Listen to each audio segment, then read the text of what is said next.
Hello and welcome. My name is Alan and we are back with more In the Buddha's Words. Discourses from the Pali Canon. Today we're going to be reading sections 2 and 3 of chapter 1. Because they're not that long at all, so we'll be putting them together. With that said, let's go ahead and jump into this.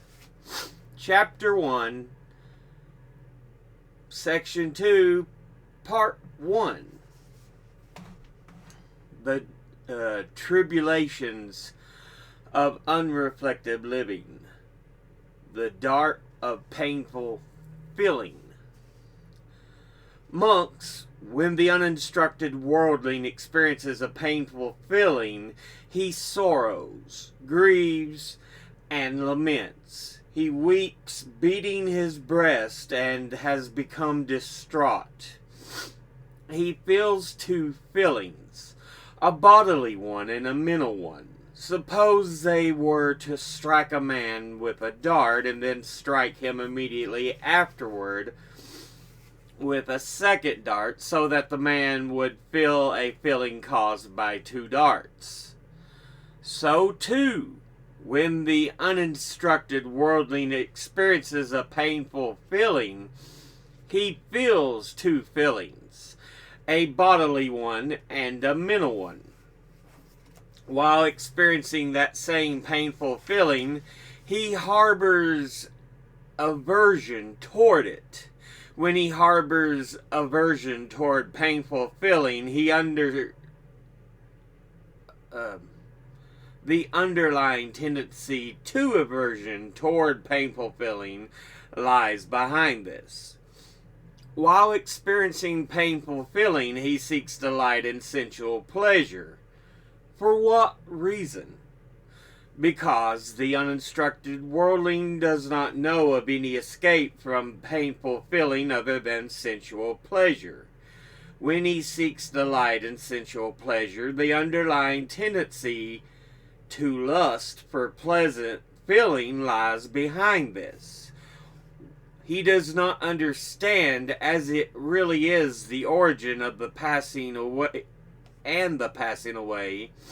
the gratification, the danger, and the escape in the case of these feelings. When he does not understand these things, the underlying tendency to ignorance in regard to neither painful nor pleasant feeling lies behind this. If he feels a pleasant feeling, he feels it attached. If he feels a painful feeling, he feels it attached. If he feels a neither painful nor pleasant feeling, he feels it attached.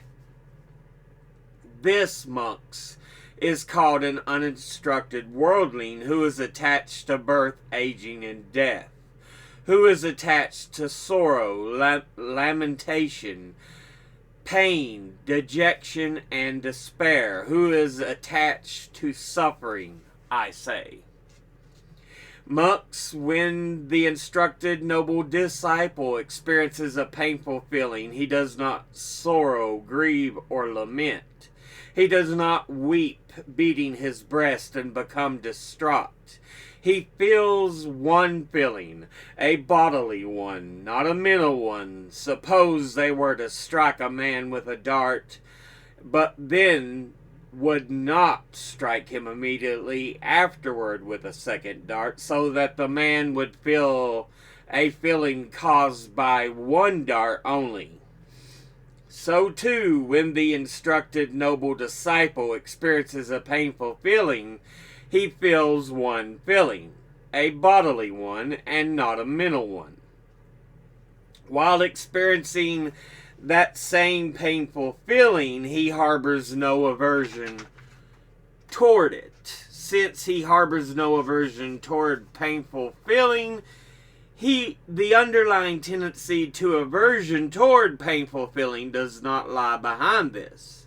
While experiencing painful feeling, he does not seek delight in sensual pleasure. For what reason? because the instructed noble disciple knows of an escape from painful feeling other than sensual pleasure. Since he does not seek delight in sensual pleasure, the underlying tendency to lust for pleasant feeling does not lie behind this. He understands as it really is the only origin and the passing away, the gratification, the danger, and the escape in case of these feelings. Since he understands these things, the underlying tendency to ignorance in regard to neither painful nor pleasant feeling does not lie behind this. If he feels a pleasant feeling, he feels it detached. If he feels a painful feeling, he feels it detached. If he feels a neither painful nor pleasant feeling, he feels it detached. This, monks, is called a noble disciple who is detached from birth, aging, and death, who is detached from sorrow, lamentation, pain, dejection, and despair, who is detached from suffering, I say. This, monks, is the distinction, the disparity, the difference between the instructed noble disciple and the uninstructed worldling. Part 2, the vicissitudes of life. These 8 worldly conditions, monks, keep the world turning around, and the world turns around these 8 worldly conditions. What 8? Gain and loss, fame and disrepute, praise and blame, pleasure and pain. These 8 worldly conditions, monks, are encountered by an uninstructed worldling, and they are also encountered by an instructed noble disciple. That now is the distinction, the disparity, the difference between an instructed noble disciple. What now is the distinction, the disparity, the difference between an instructed noble disciple and an uninstructed worldling? Venerable Sir, our knowledge of these things has its roots in the Blessed One. It has the Blessed One as guide and resort. It would be good, Venerable Sir, if the Blessed One would clarify the meaning of the statement.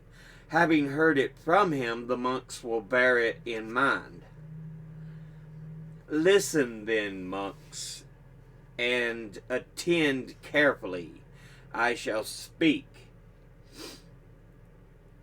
Yes, Venerable Sir, the monks replied. The Blessed One then spoke thus. When an uninstructed worldling, monks, comes upon gain, he does not reflect on it thus. This gain has come to me is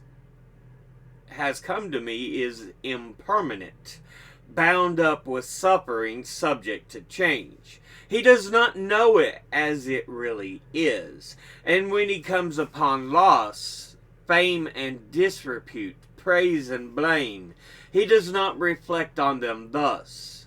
All these are impermanent, bound up with suffering, subject to change. He does not know them as they really are.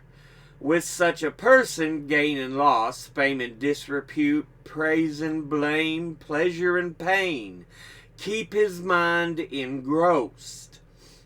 When gain comes, he is elated, and when he meets with loss, he is dejected. When fame comes, he is elated, and when he meets with disrepute, he is dejected. When praise comes, he is elated, and when he meets with blame, he is dejected.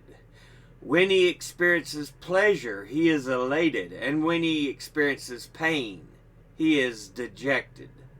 Being thus involved in likes and dislikes, he will not be freed from birth, aging, and death, from sorrow, lamentation, pain, dejection, and despair.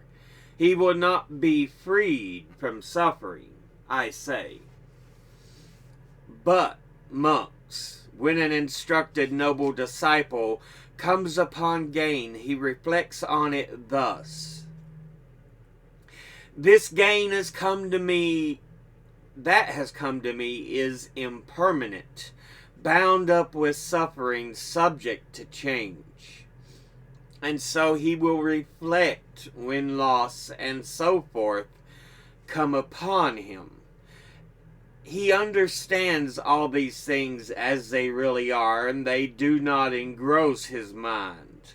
Thus he will not be elated by gain and dejected by loss, elated by fame and dejected by disrepute, elated by praise and dejected by blame, elated by pleasure and dejected by pain.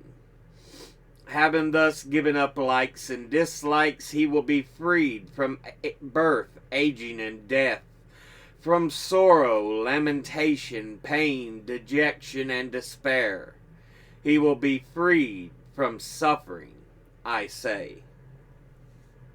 This, monks, is the distinction, the disparity, the difference between the instructed noble disciple and an uninstructed worldling. Part 3. Anxiety due to change.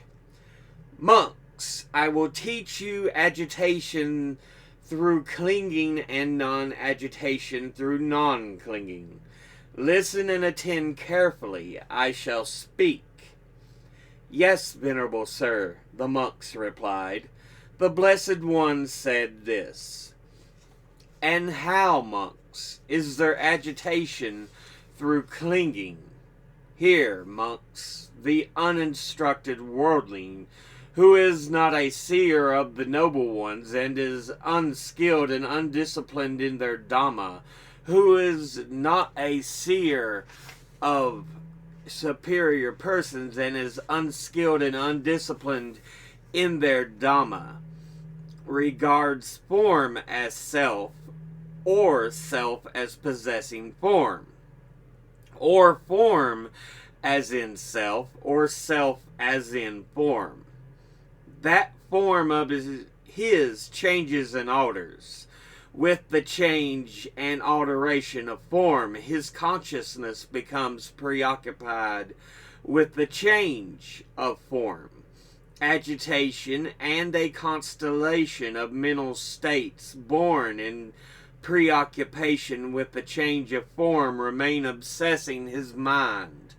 Because his mind is obsessed, he is frightened, distressed, and anxious. And though clinging, he becomes agitated. He regards feeling as self, perception as self, volitional formations as self, consciousness as self, or self as possessing consciousness, or consciousness as in self, or self as in consciousness.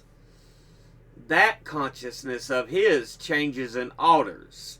With the change and alteration of consciousness, his consciousness becomes preoccupied with the change of consciousness. Agitation and a constellation of mental states born of preoccupation with the change of consciousness remains obsessing his mind. Because his mind is obsessed, he is frightened, distressed, and anxious. And though clinging, he becomes agitated. Through clinging, he becomes agitated. It is in such a way, monks, that there is agitation through clinging. And how, monks, is there non-agitation through non-clinging? Here, monks, the instructed noble disciple, who is a seer of the noble ones and is skilled and disciplined in their Dhamma, who is a seer of superior persons and is skilled and disciplined in their Dhamma, does not regard form as self, or self as possessing form, or form as in self, or self as in form. That form of his changes and alters. Despite the changes and alteration of form, his consciousness does not become preoccupied with the change of form. No agitation and constellation of mental states born from preoccupation with the change of form remain obsessing his mind. Because his mind is not obsessed, he is not frightened, distressed, or anxious, and through non-clinging he does not become agitated. He does not regard feeling as self, perception as self, volitional formations as self, consciousness as self, or self as possessing consciousness, or consciousness as in self, or self as in consciousness. That consciousness of his changes and alters, despite the change and alteration of consciousness, his consciousness does not become preoccupied with the change of consciousness. No agitation and constellation of mental states born of preoccupation with the change of consciousness remains obsessing his mind. Because his mind is not obsessed, he is not frightened, distressed, or anxious. And through non-clinging, he does not become agitated. It is in such a way, monks, that there is non-agitation through non-clinging. Chapter 1, Section 3, Part 1. A World in Turmoil, the Origin of Conflict.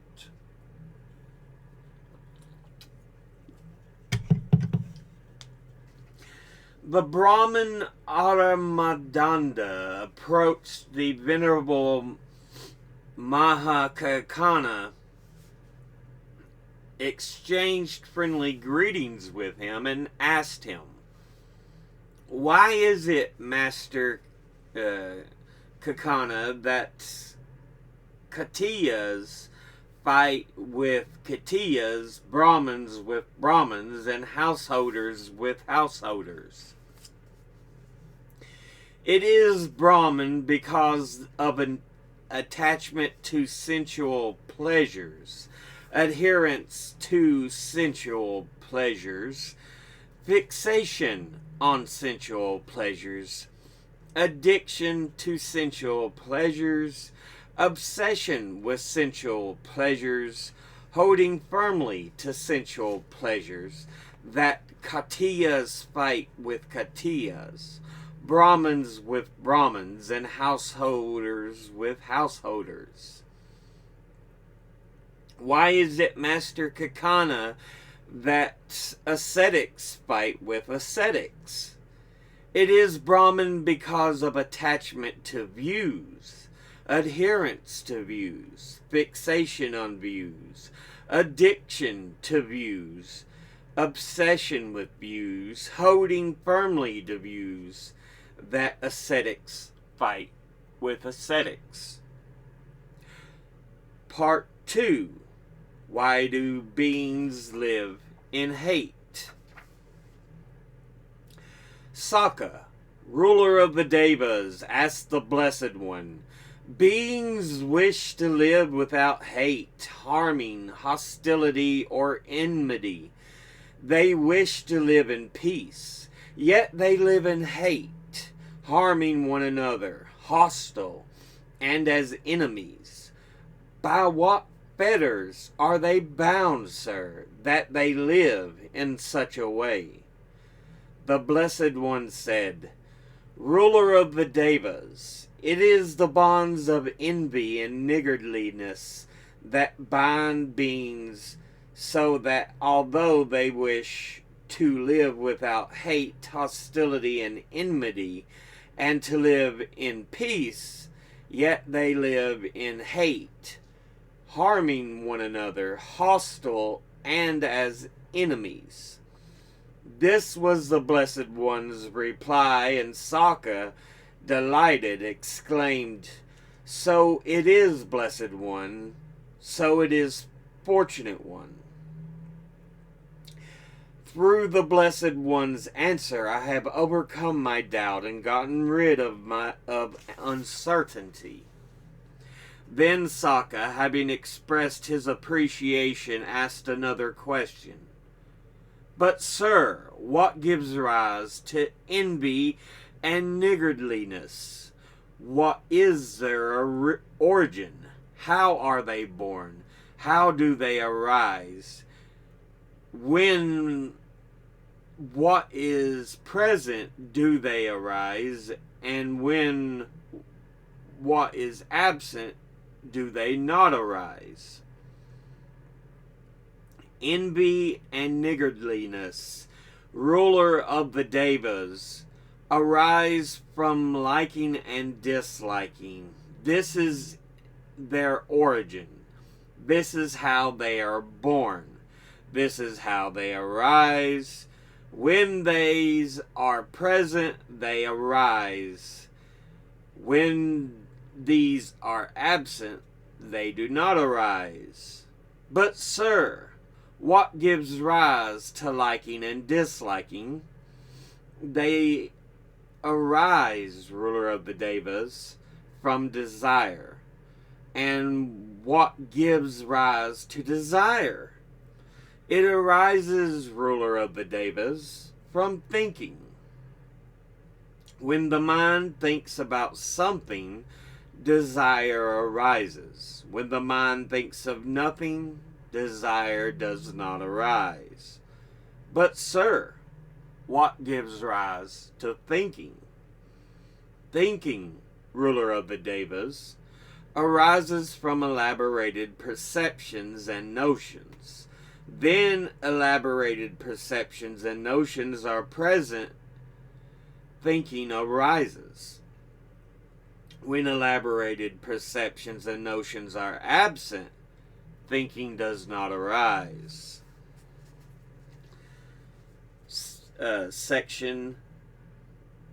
Part 3. The dark chain of causation. Thus, Ananda, independence upon feeling there is craving, and independence upon craving there is pursuit. Independence upon pursuit there is gain. Independence upon gain there is decision making. Independence upon decision making there is desire and lust. Independence upon desire and lust there is attachment. Independence upon detachment there is possessiveness. Independence upon possessiveness there is niggardliness. Independence upon niggardliness there is defensiveness. And because of defensiveness, various evil, unwholesome things originate. The taking up of clubs and weapons, conflicts, quarrels and disputes, insults, slander, and falsehood. And finally, part 4. The roots of violence and oppression. Greed, hatred, and delusion of every kind are unwholesome. Whatever action a greedy, hating, and deluded person heaps up by deeds, words, or thoughts, that too is unwholesome. Whatever suffering such a person, overpowered by greed, hatred, and delusion, his thoughts controlled by them, inflicts under false pretext upon another by killing, imprisonment, confiscation of property, false accusations, or expulsion, being prompted in this by the thought, I have power and I want power, all this is unwholesome too. So yeah, this will go ahead and end the two parts we have read in the first chapter. Now let's go ahead and look at it. Number one, again, there's the word I'm. In and of itself, it's not as vile as it sounds, which is part of the problem we suffer here in humanity, because so much of just sounding as things is horrible. And thus, the word niggardly, niggardly, which is what they keep saying,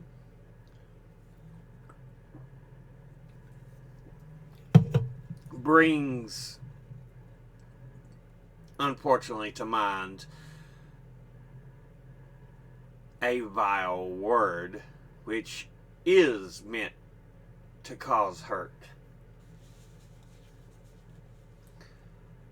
So yeah, let me go ahead and put on my other glasses here so I can see what we're looking at. I know I looked this up for you all one day. I'm trying to remember what it says again. Ungenerous, stingy. So yeah.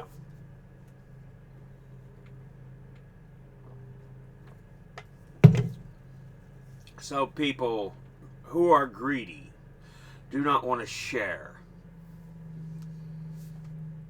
And it gives like similar words, miserly, penny pinching. It's these kinds of things that we're talking about when we say the word. And I just feel I have to kind of explain that, because unfortunately there are those who, if you do not provide these explanations, will always want to use them in a negative light that they're not meant to be used upon.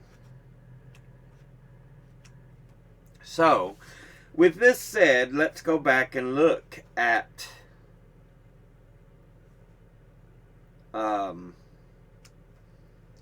what he is talking about. In the introduction of the book,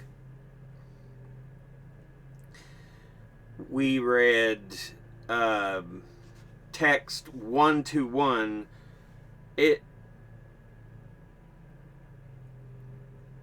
deals with the response to personal feelings, both in the average person and those who are actually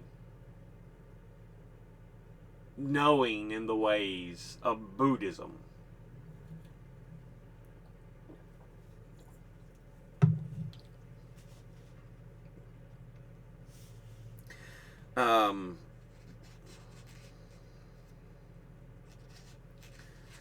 Both may have these feelings, but they respond to the feelings differently. And he's speaking about how each may respond to those feelings because they see them differently. Then we go on to text 122, which was the vicissitudes of life.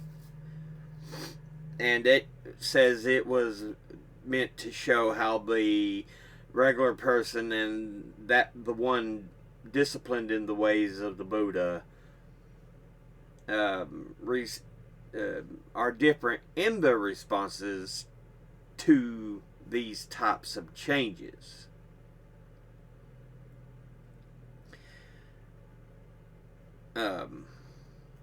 While the average person may definitely revel in the positives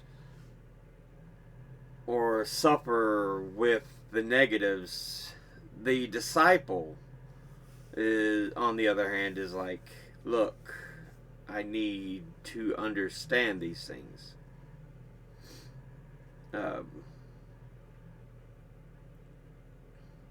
Because it's not just positives, it's not just negatives, one or the other that I need to understand. I need to know them both in the same capability. Thus, it is what it is. I won't just respond like an animal to such things happening.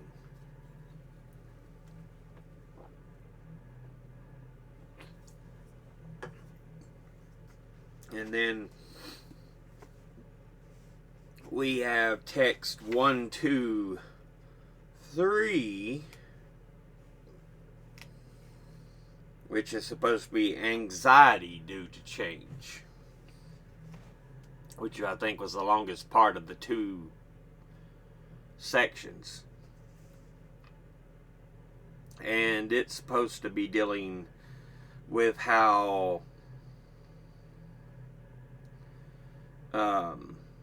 the regular person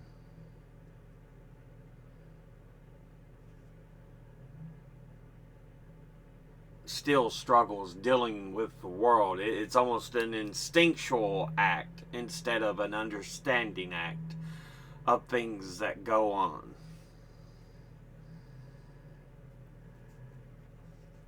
And thus, how it changes who they are.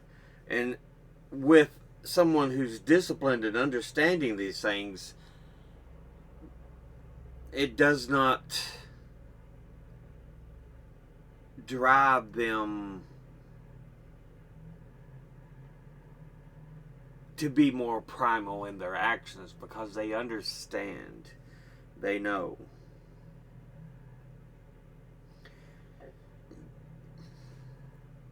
And thus, they are not anxious. They do not cling to these ideologies, these things. So yeah. Then we get to section 3.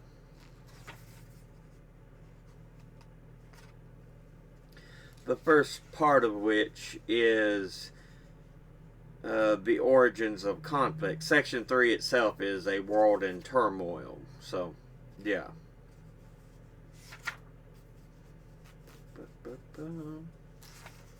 Here, yeah. Section 3.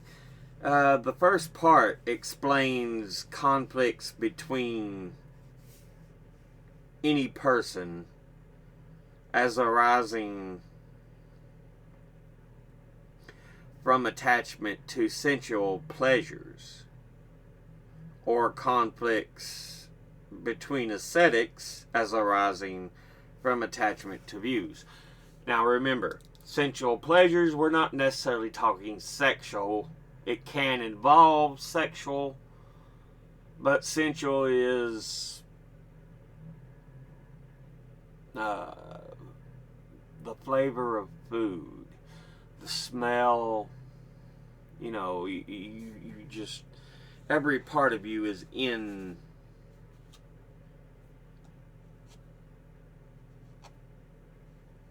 what life provides. It deals with your senses: touch, taste, smell, vision.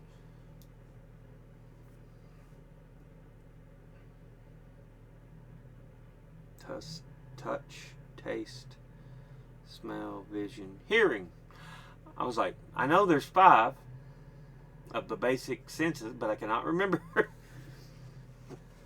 Anyway. And then, of course, aesthetics is just people who... I'm wanting to say they're almost like philosophers.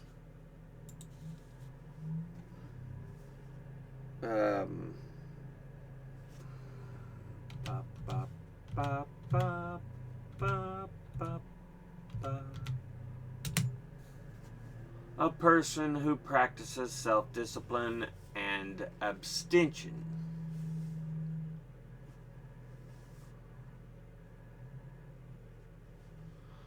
So,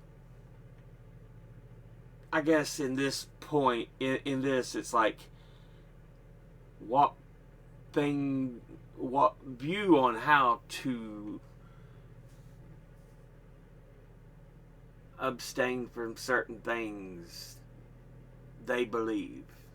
And so, of course, it's view. I was thinking people who enjoy the view of life,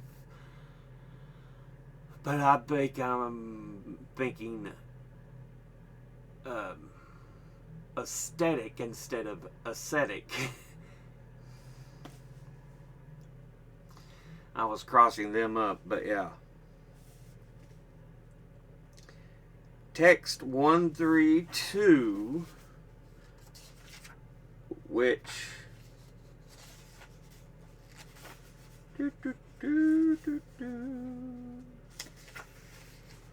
was titled, "Why Do Beings Live in Hate?" And that's supposed to be a conversation between Buddha and Saka, the pre-Buddhistic Indian ruler of the Devas. And they're talking about hatred and enmity, then how it transforms to envy and niggardliness. And Buddha then traces that back to the fundamental senses and the way our senses are often distorted by things. So yeah, and it's like, in the end, it means little. So there's no real reason to fight over it, but unfortunately, the way, if we obsess over certain things, it digs into our thoughts. You know, I need this, or I deserve this. Why don't I have this? So yeah. Text 133, the dark chain of causation, which is, it says, is another version of the famous chain of causation that proceeds from feeling to craving, craving via other conditions to taking up the clubs and weapons and other types of violent behavior. So often how we are driven into evil acts that we need not be. And finally, section text 134, which is entitled "The Roots of Violence and Oppression," shows how the 3 roots of evil, greed, hatred, and delusion have terrible repercussions on a whole society, causing violence, the lust for power, and unjust infliction of suffering. But yeah, that'll leave just section 4 of the first chapter for the next episode. It shouldn't be that long. It's not, so we'll get it in the next episode, and then the next episode after that will be an introduction for chapter 2.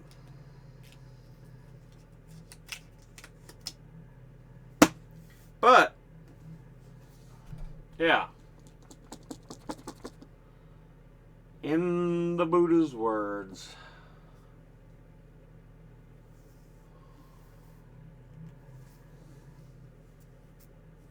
so we're looking, I think a good portion of the 2 chapters dealt with how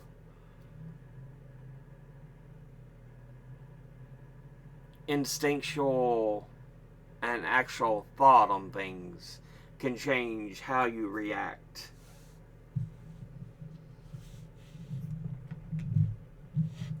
Personally, I have a lot of instinctual reactions because I get angry real easy when people are jackasses, when people are evil.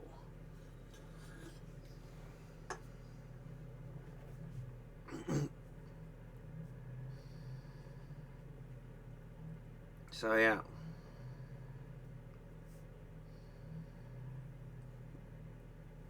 But also a big part is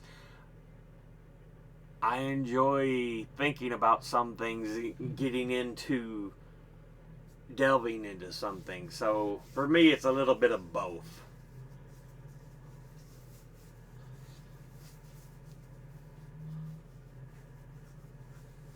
So yeah, with that done,